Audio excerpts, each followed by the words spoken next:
Assalamualaikum warahmatullahi wabarakatuh. Jumpa lagi di Momo Eduksi Channel pada video pembelajaran tematik kelas 5 SD semester 1. Materi pada video pembelajaran kita kali ini adalah tema 2, subtema 2 di pembelajaran 3.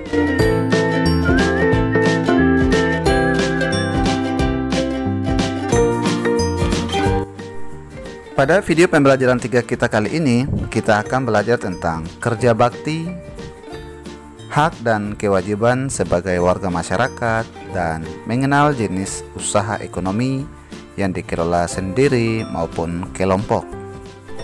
Pada hari Minggu, warga di daerah tempat tinggal Edo mengadakan kerja bakti. Mereka membersihkan sampah-sampah yang menumpuk. Selama ini, bau busuk dari tumpukan sampah telah mencemari udara di lingkungan tempat tinggal itu. Warga harus menutup hidung saat melewati tumpukan sampah yang membusuk itu. Sebelum melakukan kerja bakti, seminggu sebelumnya warga bermusyawarah untuk mencari pemecahan dari masalah sampah. Selain menggunung dan berbau busuk, kadang-kadang tempat sampah itu terlihat berantakan karena ada beberapa orang yang berusaha mencari botol-botol bekas untuk didaur ulang. Akibatnya, pemandangan dan udara lingkungan sekitar tempat sampah jadi kotor dan bau. Setelah bermusyawarah, warga mendapat sebuah penyelesaian. Warga akan menyiapkan dua macam tempat sampah. Satu tempat sampah untuk menampung sampah-sampah yang dapat didaur ulang seperti kertas dan botol-botol bekas. Tempat sampah lainnya digunakan untuk menampung sampah-sampah yang dapat membusuk, misalnya dedaunan dan sisa-sisa sayur. Selanjutnya, sampah-sampah yang dapat membusuk itu akan diolah menjadi pupuk kompos yang dapat digunakan warga untuk memupuk tanaman.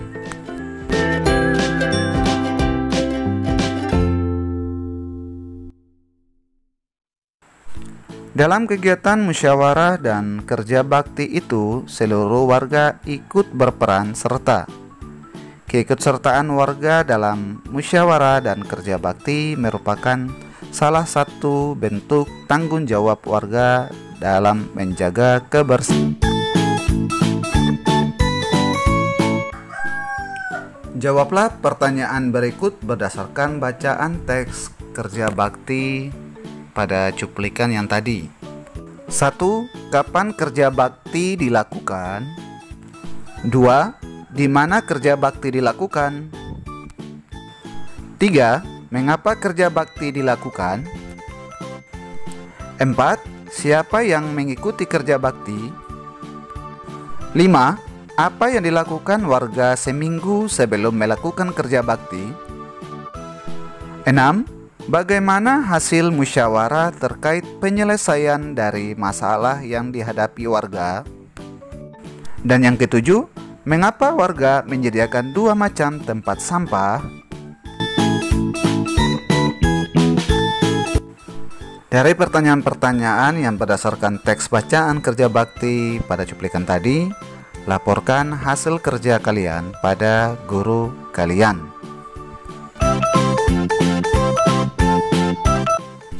Pada subtema 1, kalian telah mengetahui makna tanggung jawab dan jenis-jenis tanggung jawab sebagai warga masyarakat. Selain tanggung jawab, kita juga mempunyai hak dan kewajiban sebagai warga masyarakat. Hak, kewajiban, dan tanggung jawab merupakan tiga hal yang berbeda, tetapi saling berkaitan erat satu sama lain dan tidak bisa dipisahkan. Bagaimana tidak? Hak dan kewajiban bersifat kodrat, yakni melekat bersama kelahiran manusia. Hak dan kewajiban tersebut harus dilaksanakan secara bertanggung jawab oleh pihak yang bersangkutan. Orang yang tidak melaksanakan hak dan kewajibannya dapat dikatakan sebagai orang yang tidak bertanggung jawab. Bagaimana perbedaan antara hak, kewajiban, dan tanggung jawab? Pahamilah uraian berikut ini.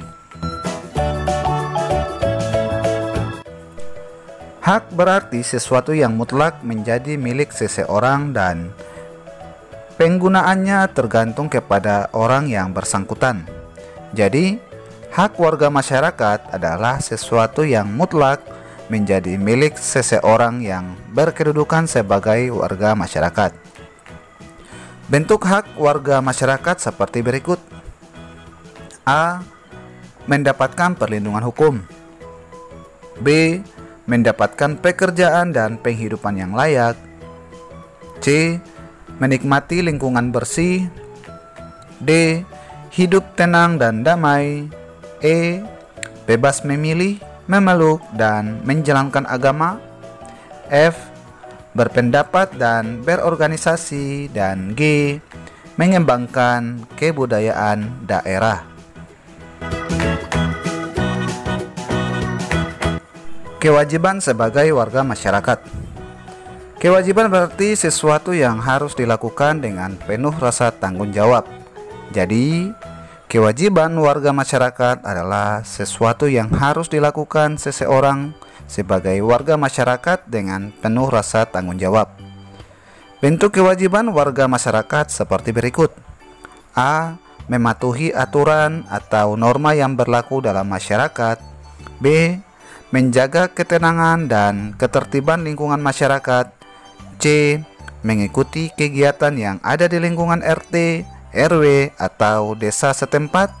Misalnya kegiatan kerja bakti, gotong royong, dan musyawarah warga masyarakat setempat. D. Menghormati tetangga di lingkungan tempat tinggal. E. Membantu tetangga yang terkena musibah. F. Menjaga kebersihan lingkungan tempat tinggal.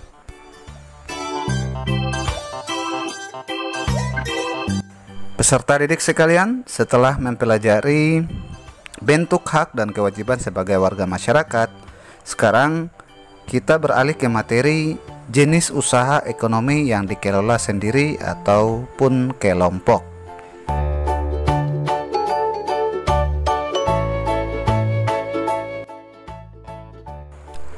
Jenis usaha ekonomi yang dikelola sendiri ataupun kelompok.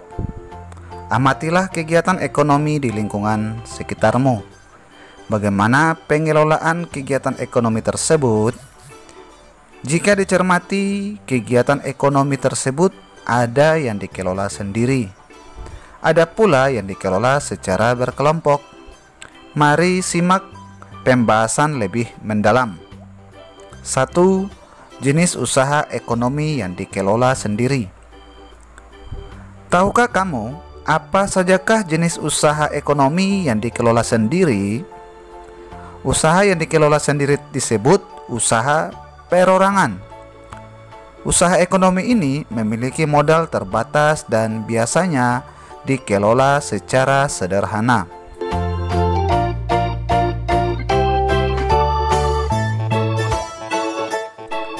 Contoh usaha ekonomi perorangan sebagai berikut. A. Usaha pertanian. Sebagian besar usaha pertanian dikelola secara perorangan. Usaha ini memiliki modal terbatas. Lahan yang digarap petani biasanya terbatas, lahan persawahan dan tegalan. Namun ada juga usaha pertanian yang dilakukan secara besar-besaran. B. Usaha perdagangan. Usaha perdagangan secara perorangan biasanya berskala kecil dan sedang. Contohnya, pedagang asongan, pedagang keliling, pedagang kaki lima, pedagang di pasar, warung, dan toko kelontong. C.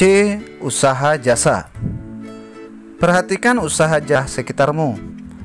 Coba sebutkan usaha jasa tersebut.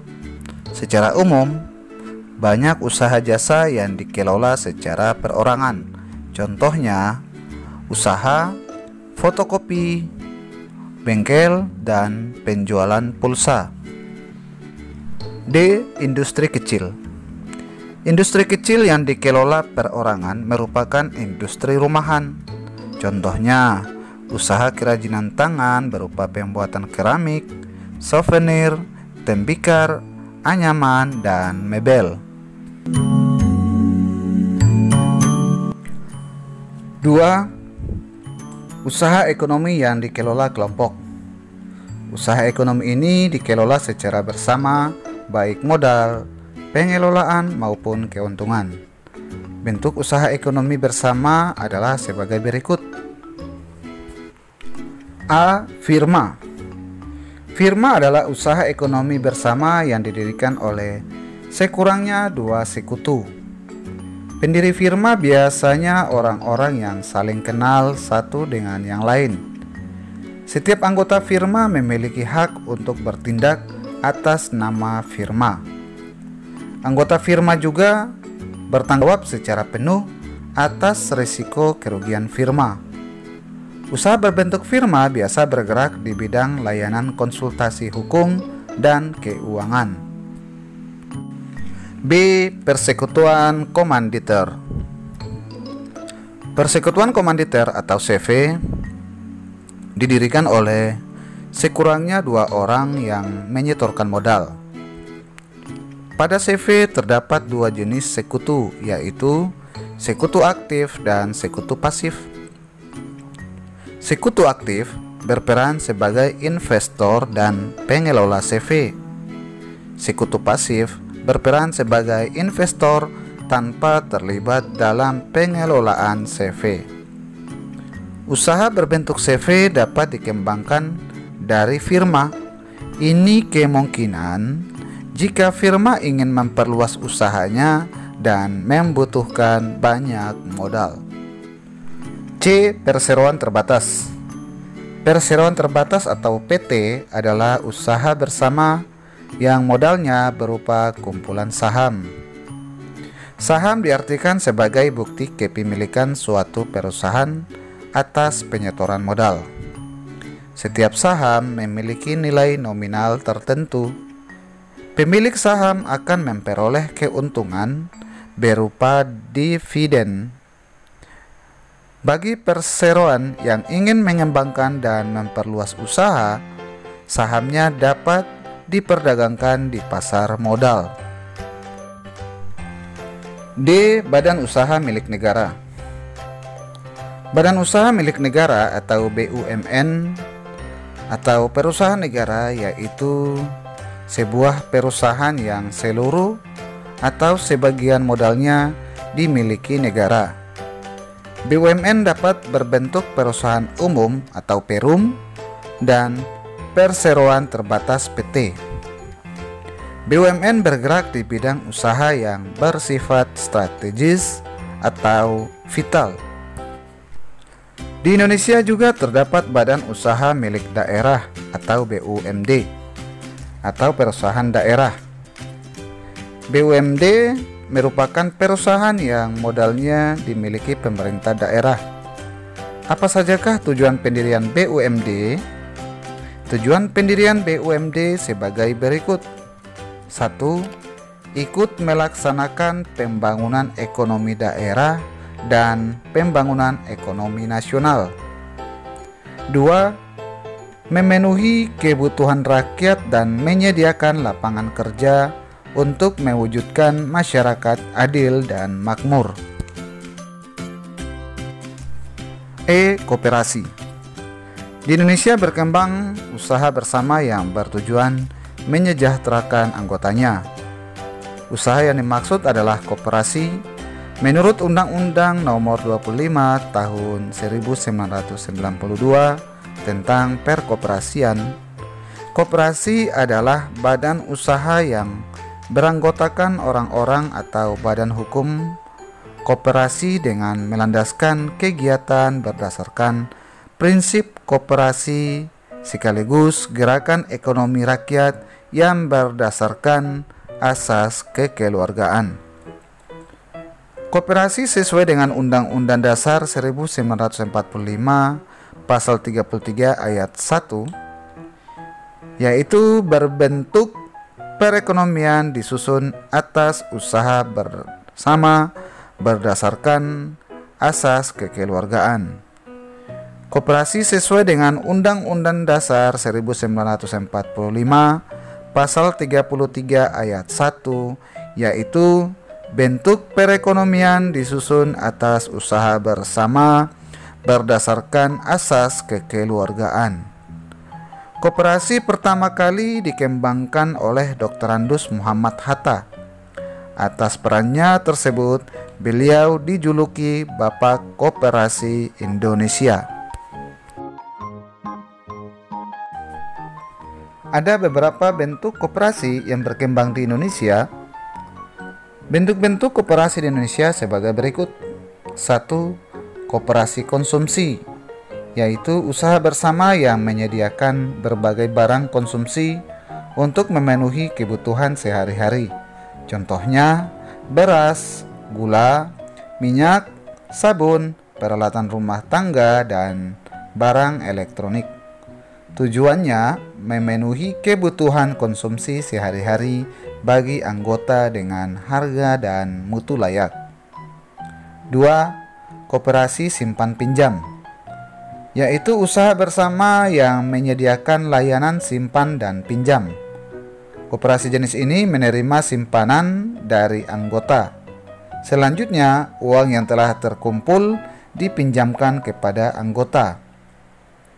3. Koperasi produksi, yaitu usaha bersama yang menyediakan bahan baku produksi dan menyalurkan hasil produksi anggotanya. Misalnya, pengusaha batik, tahu dan tempe, serta sapi perah. 4. Koperasi jasa, yaitu usaha bersama yang menyediakan layanan atau jasa tertentu bagi anggotanya. Contohnya, koperasi angkutan.